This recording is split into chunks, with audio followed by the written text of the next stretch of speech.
We're back. Please be seated.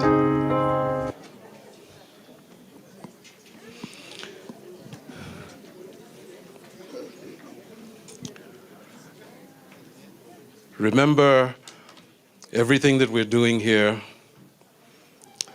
is in the context of the soon return of our Savior, Jesus Christ. So I would like to ask you to please indulge me as I talk about some of the issues that for some might be contentious, but we're dealing with things that we must speak to, okay? I'm going to divide the talk into two more or less 15-minute pieces. One will be the introduction. Believe me, it's going to be an introduction that is long, but I will introduce it this way, all right? Shalom, Shabbat Shalom. This means more than just happy Sabbath, by the way. It means that everything that is good should be yours. Do you want that? Do you want that for your neighbor? Say to your neighbor, Shabbat Shalom. All right, amen. Shabbat Shalom. Okay, so now we're going to deal with this, but I want to start with something that you're very familiar with. Okay, we have two texts that put things in stark relief as the backdrop of what we're going to do. Matthew 7:21-23 is that for me, this is one of the saddest stories in the Bible. It's where Jesus is speaking to the fact that it's not everyone who calls him Lord, Lord will enter the kingdom. You know that story, right? But those who do the will of the Father. And he goes on to describe that in that day, some will come saying, did we not do this and that and that? And the things that he's talking about is like casting out demons, doing things in his name. And he says, depart from me. What? I don't know you. I never knew you. Remove yourselves, you workers of iniquity. So imagine doing everything that you thought was going to be good, calling him Lord, Lord, right? And he's saying, I never knew you. That's devastating. I don't want that to happen to me. Do you want that to happen to you? No. Okay. Then we have Matthew 25:31-45. And in that, Jesus is talking about what's going to happen in the end, and it's where he's separating the sheep from the goats. You know that story. And he's talking about what it is that made the difference, those who will inherit the kingdom and those who will not. And he said, I was thirsty, and you gave me to drink. I was hungry, you fed me. I was sick, and you attended to me. I was in prison, and you visited me. And they would ask. Now, these people are asking, when did we do this for you? When did we do this? In other words, they don't even know that it wasn't because they were thinking that they were doing it for him, to him, or by him necessarily, right? That they would be receiving this honor. And he said, inasmuch as you have done it unto the least of these, my brethren, you have done it unto me. These individuals are surprised that they were doing this for Jesus. So the issue, as was said when Dr. Katya spoke and when Dr. Landless spoke, the issue may not always be the thing, but actually the person who is doing the thing. Okay. Who are we? Our identity is very important in this whole transaction of what we're doing. Who are we doing it for? Is it for my opinion and my ego, or is it for something else? Well, this has implications. We have the admonition, if you will, that everyone in the church, everyone, all members, a medical missionary, right? Dr. Katya talked about that. That's on the left-hand side here, right? No significance to left or right, all right? On the right-hand side, we have physicians and nurses. And she talked about that it seems as though there is some tension between those two. And in fact, in the church, there is some tension between those two. But there's also some tension on the right, okay? Because we have tensions between physicians who are called doctors and naturopaths who are called doctors. Doctors of naturopathy, right? So we have tension to go around all through the church. And this is what Dr. Landless was trying to speak to and ask us to not divide, but rather to be united in Christ, okay? United in purpose. Now, on the left, where all are to be medical missionaries, the question would be, what is the role of everyone doing this? Okay? And I'm going to ask you a simple question. If you look at that list in Matthew 25, who in the church cannot do that? None. So who should do that? All. That is part of comprehensive health ministry. That is part of the blended ministry. We're serving people and we're ministering to them. All can do that, including doctors. Did you hear me? Yes. Sometimes doctors exclude. We exclude ourselves from those menial kinds of giving water to somebody who's thirsty. Come on. Sure, there's a heat wave. And sure, there are others who are going out distributing bottles of water. But the doctor doing that? Yes, all can do this. From the little children to the elderly. All can do this. On the right-hand side, however, Dr. Landless mentioned he's a nuclear cardiologist. How many people can do that work that he did professionally? Few. How did he get to be able to do that? He was trained. Okay? So on the right-hand side, where the physicians and the nurses and so on are, there's specialized interventions that people have to be trained to do. You don't want this, nice, lovely young lady in the church just deciding that she's going to interpret your electrocardiogram. Yeah, and she says, these waves, this means that everything is okay. Right? No, she might be very nice, but if she doesn't know how to read it, there's a chance she might be correct, but there's a great chance that she will not be, all right? So let's go to the next issue. On the left-hand side, there's no special training to do this or to be this. No special training. You're a disciple of Christ, you are involved in medical missionary work, right? Now, there are different ways to term this, and Ellen White herself said that this may not be the best term. I didn't bring that reference with me, but if you need it, I will send it to you.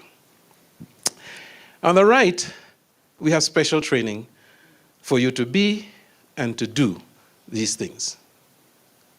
And then we have the rest of the story. On the left, freely you have received. Freely give. Did you get that? Freely you have received, freely give. On the right, did you receive it freely? Well, you may have received the knowledge that came from God, right? But it's costly to get the training and whatnot.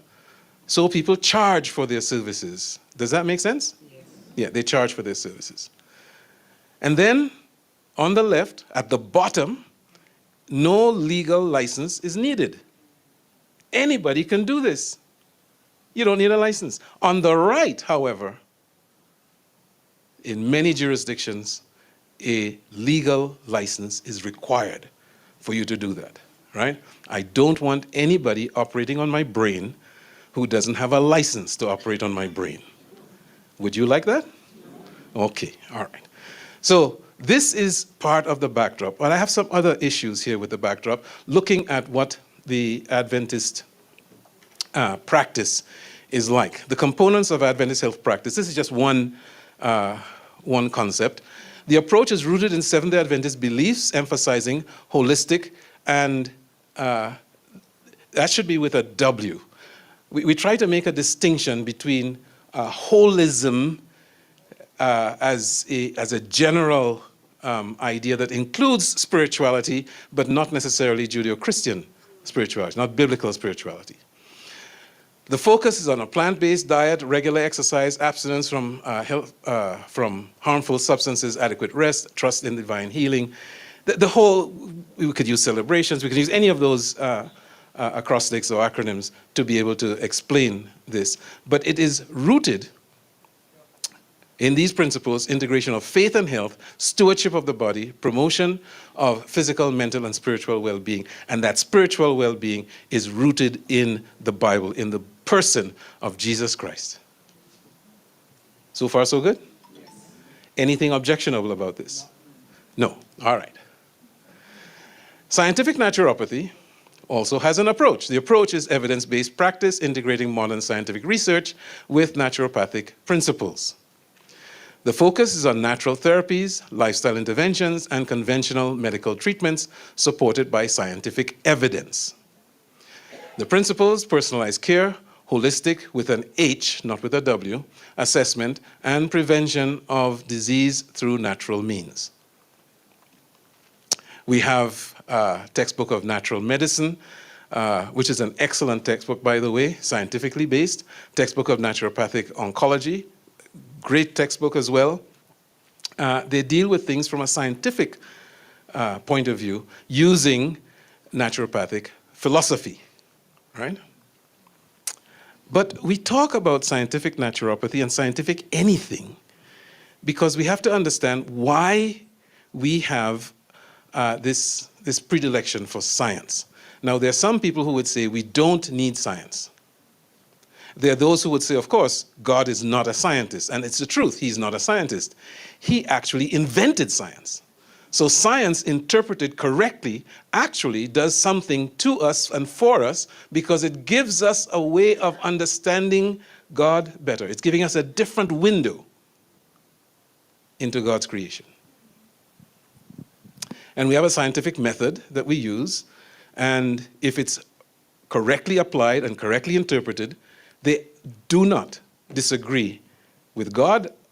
On the contrary, they are certainly consonant with the biblical truth. The issue is, though, that we can only know what can be known.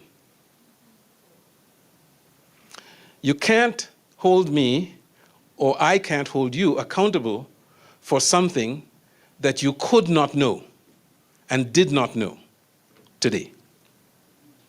Tomorrow, we might find something different. But I can't hold you accountable for what we're going to find tomorrow, today, if you didn't know it. Does that make sense? Yes. All right. So whenever we are evaluating things, sometimes we forget that what we know today, we did not know yesterday. And because we did not know it yesterday, we made a decision based on what we knew yesterday, even though today we find out, well, if I had to do it again, I might make a different decision. Right?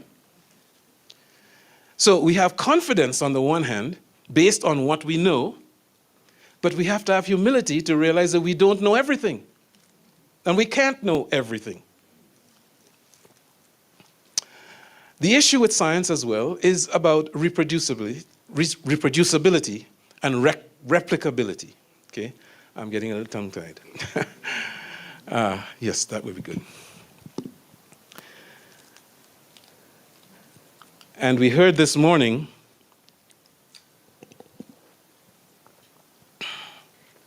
about why science is so important for us, because it gives us a way of being able to do things in an orderly manner to come to some conclusions that would also be valid.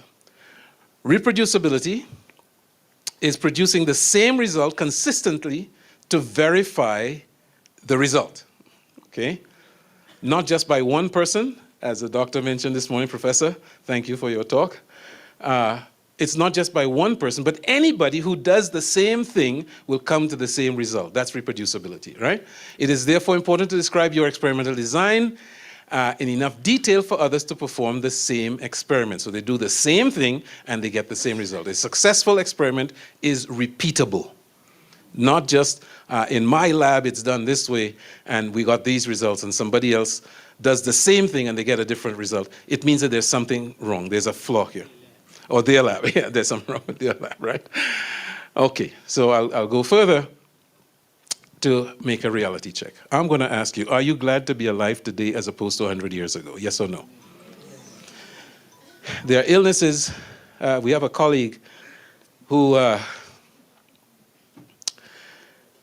would have been dead if he had been alive and with the same issue even 50 years ago. Even 5 years ago, okay? If he were even in a different place than where he was struck with his illness. I'm going to use an example of someone who had a stroke, a big stroke, right? That caused him to collapse. And within 4 hours, that clot was removed. And today, he's walking around, he's playing the violin, he's doing everything that he used to do before. Yes. How about that? 10 years ago, that would not have happened, right? So we've learned quite a bit. It's good to be alive. Is this the best time in history to get a devastating disease? Is there any good time to get a devastating disease? No. But I tell you what, today is the best time to get a devastating disease, except for when Jesus was here, right? When Jesus was here and you got a devastating disease, if he was around and you were there, you had to be in the same place, by the way, that he was, right? He would heal you. All right. If you really want to bash science, do not use your cell phones, because that's based on science. Okay? Don't drive an automobile, don't use an airplane, don't use a credit card, don't listen to weather forecasts, don't use a train, a microphone, electricity, don't use insulin, don't use any of those things. Okay? If you really want to bash science and you're really against science. So most of us really rely on science. Am I making sense? Okay. True science reveals Bible truth. As our scientific understanding advances, it increasingly affirms and aligns with the truth revealed in the Bible. Why? Because God knew it all before he made it. Okay? But we have a problem when there's a discrepancy between what we believe we understand from the Bible and what we believe we understand from science. And I'm not going to go into this. It'll take too long to explain all of it. But on the left-hand side, we're looking at Bible interpretation. And we could either be doing good hermeneutical practice or sloppy hermeneutical practice. And with regard to evaluating the literature, we could either be sound in evaluating the literature, or we could be biased in evaluating the literature. There's only one safe place, and that is sound evaluation of the evidence and good hermeneutical practice. And when they can coincide, you're right on. Everything else is suspect. And then we come to the issue of acceptability. So we're using science, but is it acceptable? Acceptability means it does the job. But some people just stop there. Why? Because that's all they're interested in. Does it get the job done? So someone has a problem, a health problem, and somebody says, use this. And they use it, and they feel better, and they assume that's making them healthy, therefore it got the job done. This is a good thing. Did you get that? All right, now there's a fallacy that we have, a logical fallacy called post hoc ergo propter hoc. That is, after that, therefore because of that.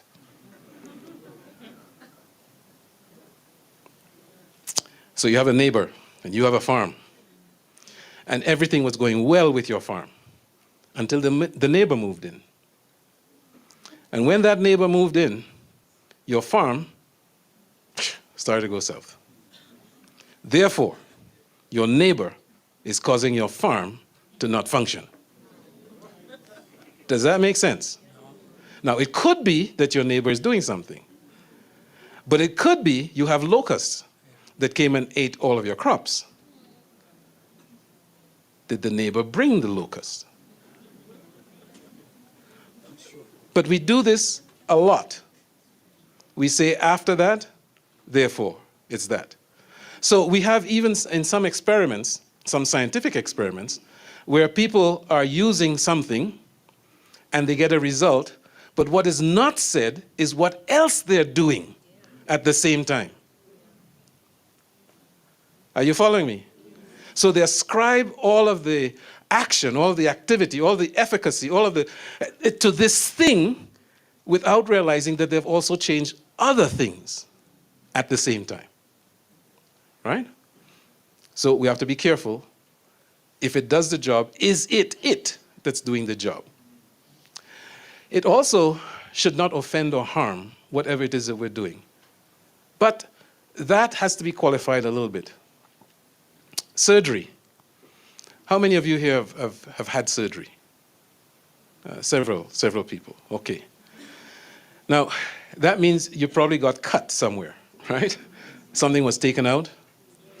Well, under normal circumstances, if somebody just, let's suppose you had, a normal gallbladder, and somebody just said, I'm going to cut you open and take your gallbladder out, what would you tell them? No way, right? To do that without your having a gallbladder problem that needed your gallbladder out, that would be just, that's assault and battery, right? But when the gallbladder needed to be taken out, and we're assuming that it needed to be taken out, and it was taken out, yes, it did harm you because you got cut and all of those things, but it was harming to heal, right? Different story, different context. It should be legal and ethical, whatever it is that we're doing. And it should be in harmony with the purpose for which it was said to be done. I don't do this procedure just because I have a payment to make on my car. I do it because this person needs that procedure to be done. Am I making sense? Okay. Acceptability is also associated with identity. Who you are, who we are, who I am. For some things, they are not acceptable to me because of who I am. And same for you. Someone might suggest something and you say, no, I can't do that. I won't do that. Joseph comes to mind in Potiphar's house. I give talks to men and I ask them a very simple thing. Here's this beautiful woman who comes to you and says, lie with me. And Joseph runs. How many men today will run? She obviously was beautiful, right? The house is empty. And she comes and she says, lie with me. He says, I cannot do this because of who I am. But it goes even further because of who God is. It's not just who you are, but whose you are that makes the difference. That's part of identity. Therefore, the Seventh-day Adventist identity is based on the truth about God. We are ambassadors for God. And therefore, what we do, what we say, the practices that we engage in must be rooted in this identity that is related to the truth about God. So what we do says something about God. Am I making sense? Yes. All right. So now, what is naturopathy? This was taken from the SANA website. It says naturopathy or naturopathic medicine is a distinct integrated system of primary health care based on the vitalistic principle of naturopathic philosophy and holism with an H. Fundamental to the practice of naturopathy is recognition of the integrity of the person as a whole entity and not merely as a set of symptoms or afflictions. How does that sound? Pretty good? Okay. Is there any objection to anything there? It sounds pretty reasonable to me until we try to unpack some of that, what is said. It deals with vitalism or life force. Okay? That is historic naturopathy.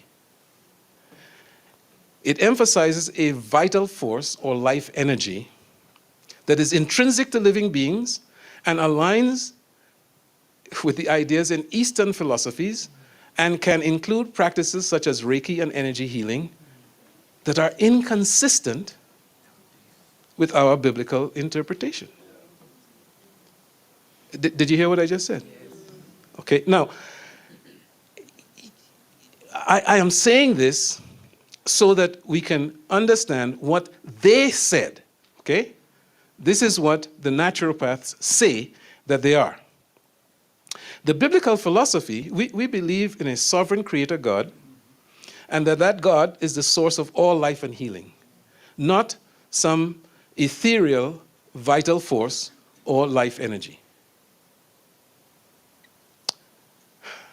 Practices invoking a life force veers towards pantheism, that there's God in everything.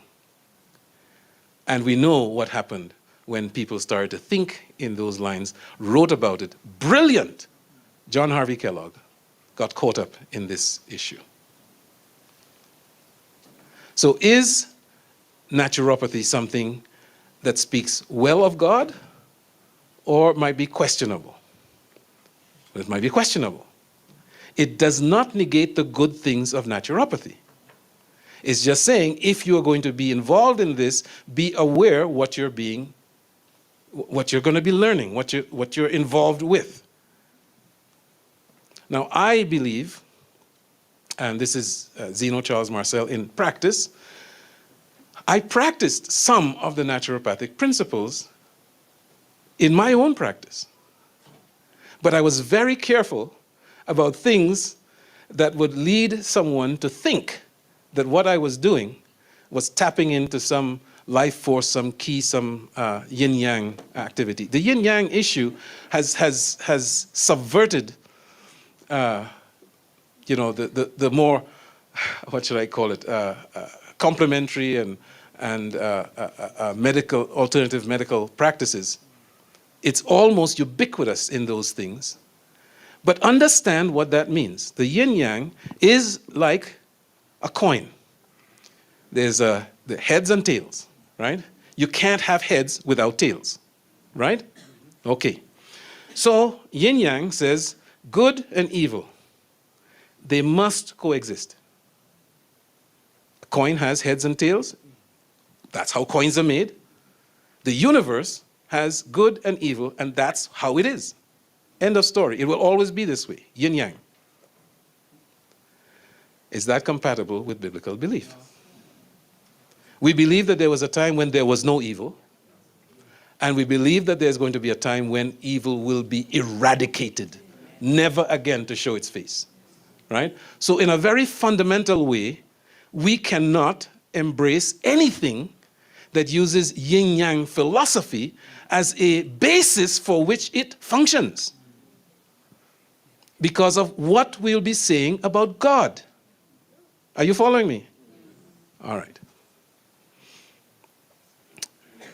Naturopathy encourages self-healing and personal empowerment in health management. Is that a good thing or a bad thing? That's a good thing, right? It emphasizes the body's natural ability to heal itself, yes or no? That's a good thing, all right? Biblical philosophy recognizes the body's ability to heal. However, it emphasizes reliance on the God who made our bodies with the healing mechanisms. Do you see the subtle difference? Okay? God heals, we help. The things that he gives us, they help. But he is the one who does the healing. We don't place too much emphasis on human autonomy without acknowledging God's sovereign role. Subtle differences, but differences nonetheless. Spiritual practices. Naturopathy may incorporate meditation, not the kind of meditation that we talk about of meditating on God's word. Transcendental meditation and those types of things. Mindfulness, again, that's a two-edged sword, the mindfulness movement. And other spiritual practices is rooted in Eastern religions, New Age spirituality, and even mysticism. The biblical philosophy, it's about Christian prayer and meditation, not spiritistic practices, like mentioned before. The focus on personal relationship with God and God through Jesus Christ. You know, what's interesting is that in some circles where they talk about holistic healing with an H, if you mention the Bible or Jesus Christ or the Creator God, you're excluded from that community. Mm-hmm. Yet they say they are very open and very progressive. That's an interesting thing. If you're open, why aren't you open to this? Okay.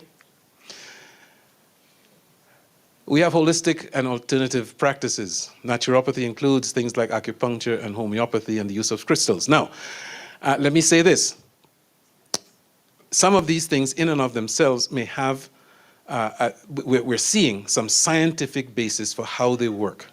However, because they have been linked with the yin-yang before, when people get these treatments and they feel better and they do better, they ascribe it to the practice. And they believe that the practice is based upon universal energy. If that's what they believe is healing them, this universal energy that they're tapping into, then they are subtly denying the existence of God. Until we can get to the point of seeing the scientific basis of any of these practices, it is best to stay away from them because of what they're saying about God, not because they may not work. Okay?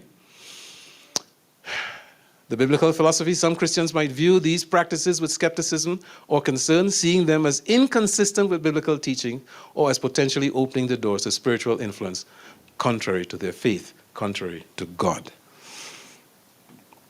So, balancing naturopathy with biblical beliefs, first we must use discernment.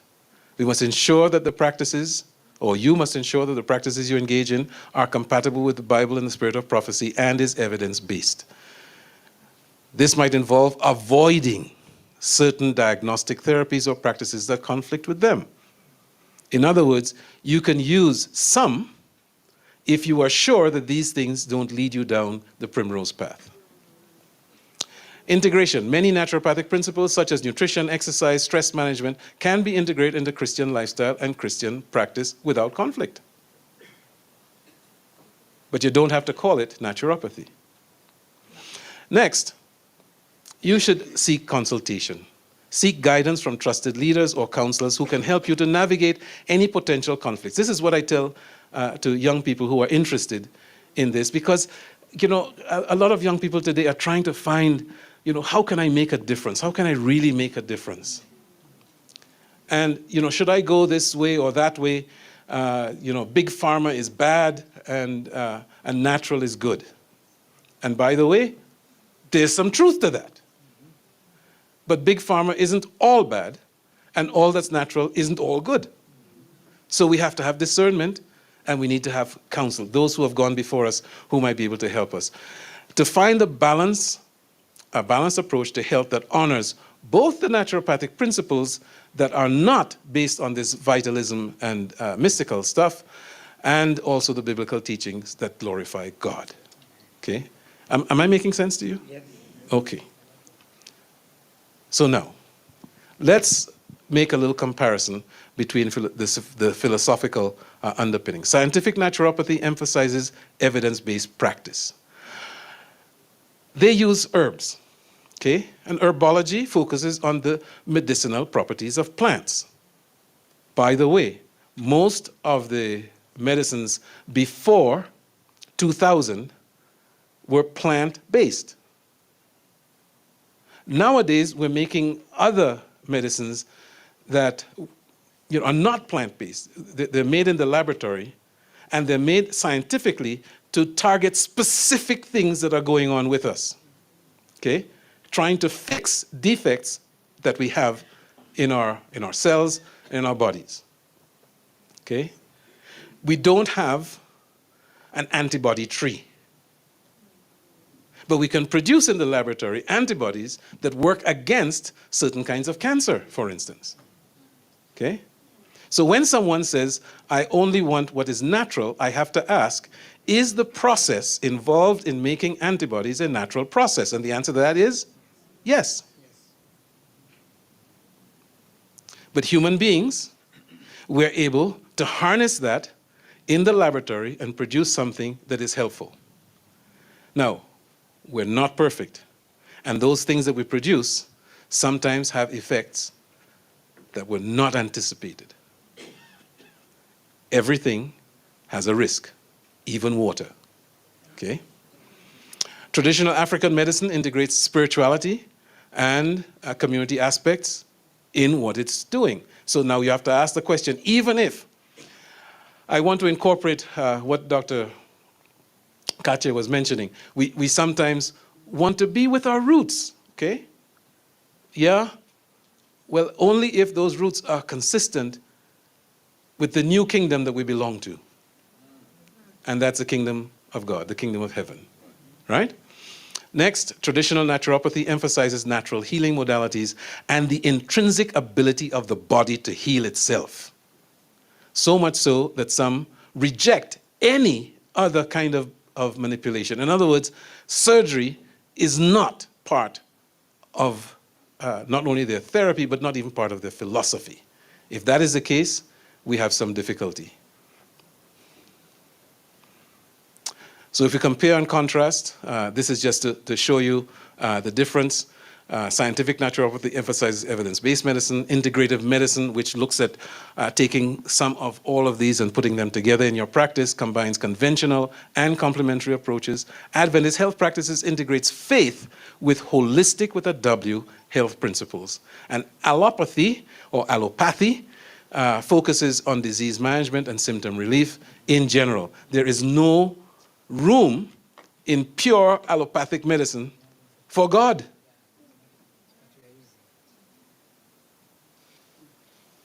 I hope you got what I just said.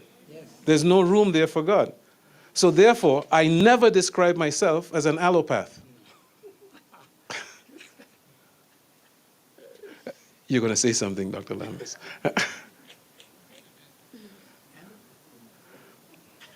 Practiced by a Christian physician. Go ahead. Yes. Allopathy practiced by a Christian physician does introduce, that's the blended ministry. So any of these things practiced by a Christian who is honoring God in what he or she is doing and eliminating the things that will be against God, this is fair play. Remember, it is not always just what you do, but who you are that's doing it.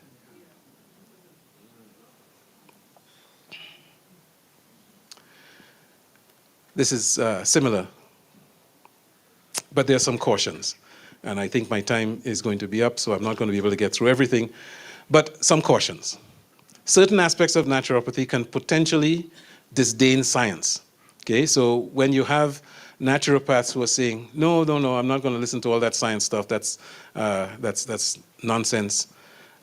Beware of someone who is saying this, because that person should not be using a cell phone, they shouldn't drive a car, they shouldn't turn on the lights, because that's science too, okay? Next, sometimes it promotes unproven practices.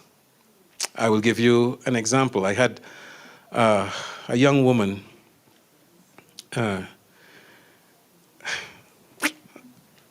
She was 21 years old in New York, and she was getting ready to get married.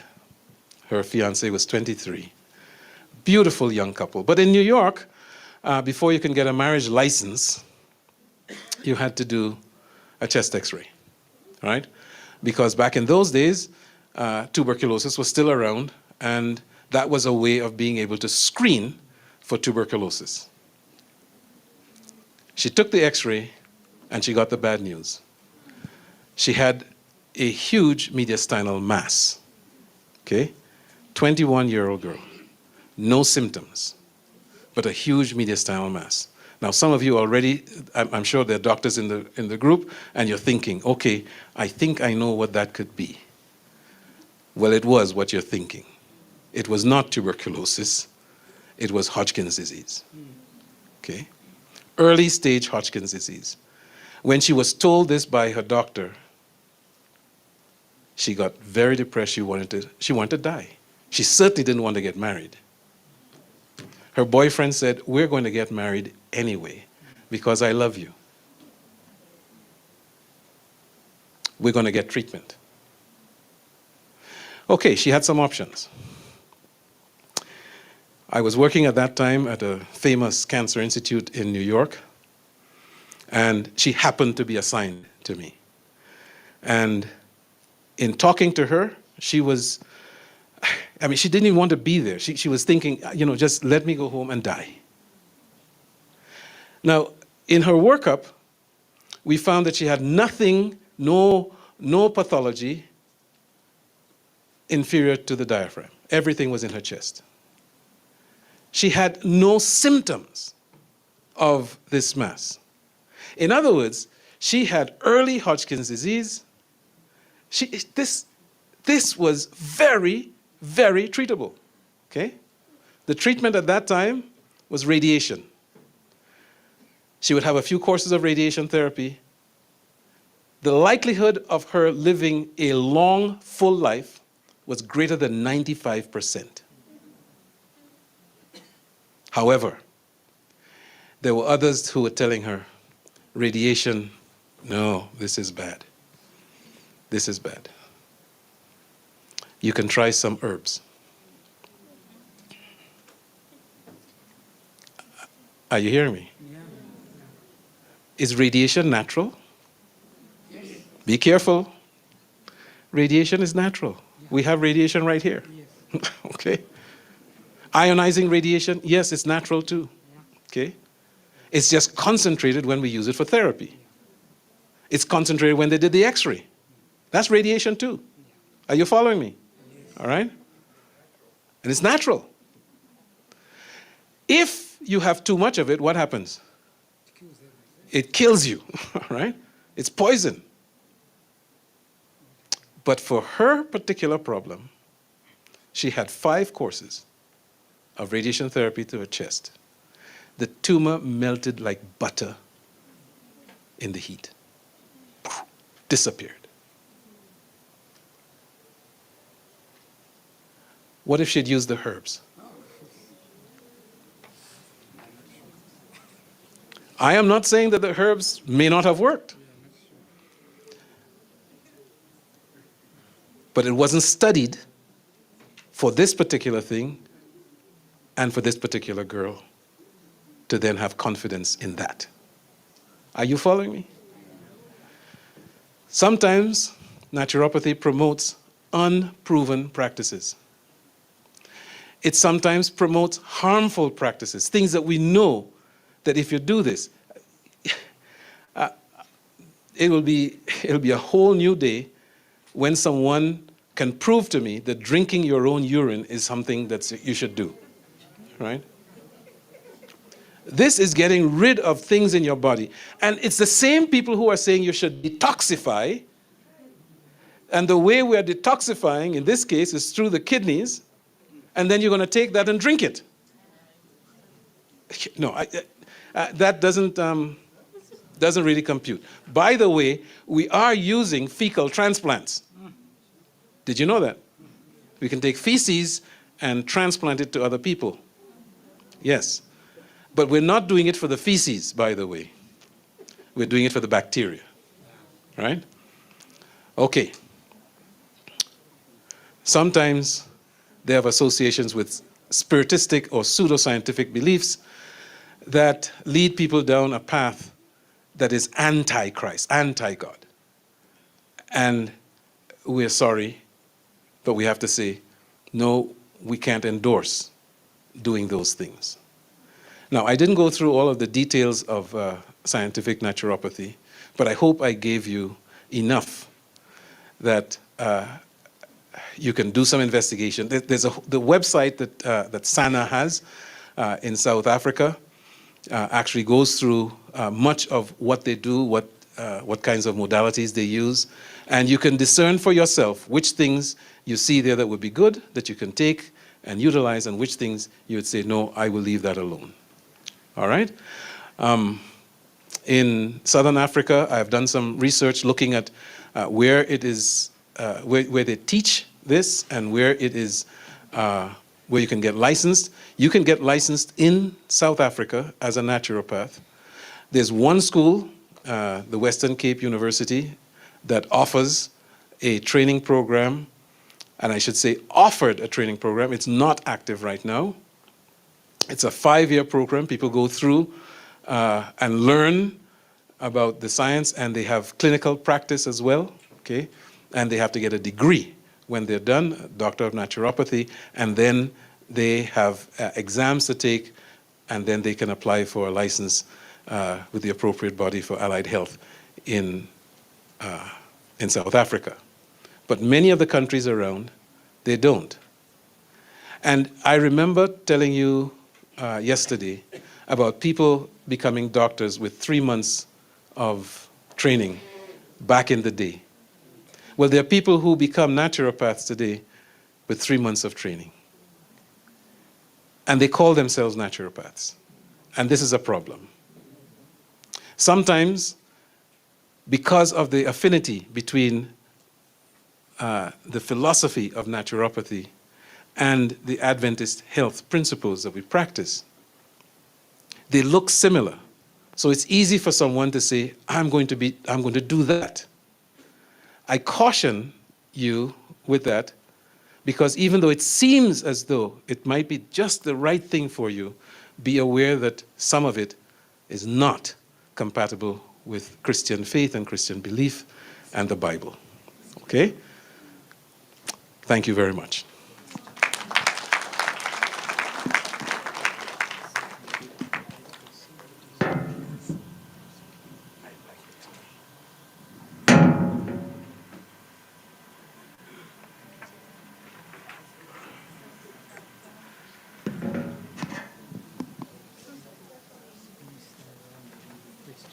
Yes. Thank you very much. Were we not blessed?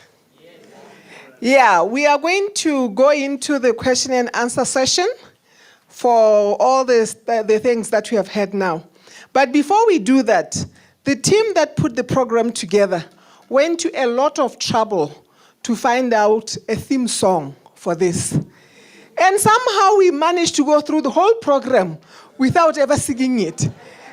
And because this is the last session we are going to be having in this format, we are going to sing this theme song, if nothing else, to appreciate the effort that went into finding it and printing it and giving it to us, right? So we are going to sing this song. I would feel bad if I had done this effort and you never sang it.